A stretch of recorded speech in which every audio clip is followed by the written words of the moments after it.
Expect the unexpected. And you can expect to creep into your life what we'll call 3 Ps.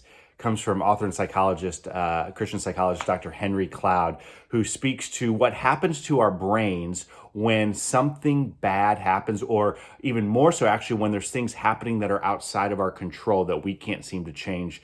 That there's 3 Ps that happen inside the way that our brains are wired. The first thing we do is we make it personal. That whatever's happening, whatever we can't control, whatever we can't change, has something to do with some deeply flawed, broken inability to manage something because it's not going well. The second P then it kind of slips into is pervasiveness. We've got to go global, that it's not just this instance or this situation, that it's all situations. Not only am I bad at this or can't fix this or that, but every area of my life I'm terrible at. So it's personal, it's pervasive. And the third P is this trap of permanence, that I'm terrible, everything's terrible, and it's going to be terrible forever.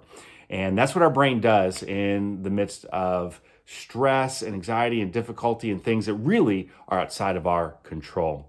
And so in order to flip that, I was also reminded of a story about a missionary to a Native American setting where the new Christian, this Native American, was in his teepee, and he was wrestling with something. It was obvious to the missionary, and he says, what has your attention? And he said that there is. He said it this way. He said there's this good dog and a bad dog, and I want to do what the good dog is telling me, but the bad dog is also trying to tell me to. He's talking about God's way versus the world's way, God's way versus sin's way, and the missionary more or less asked, so how's that going? Is that which one is winning out?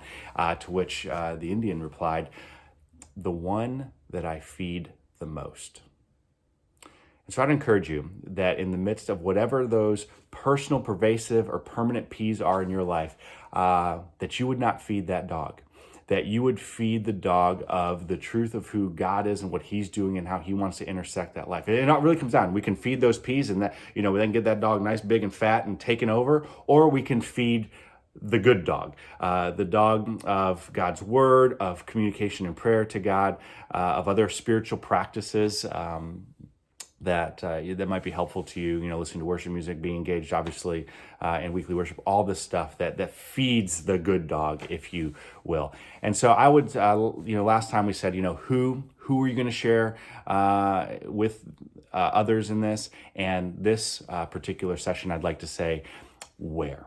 Where are you going to go to feed the good dog? Is it a Bible reading plan on you version? Is it some sort of prayer commitment or prayer journal you want to start making every day? Is there some verses you want to start memorizing or putting up in that way? And again, we're happy to help you with that. If you're like, hey, I want to take some next steps in feeding the good dog, again, reach out to us at the church, firstdecatur.org, click on contact us, and we'd be honored to help you in those next steps of feeding that good dog, rather than the stuff of life that can take us down that negative, personal, pervasive, and permanent.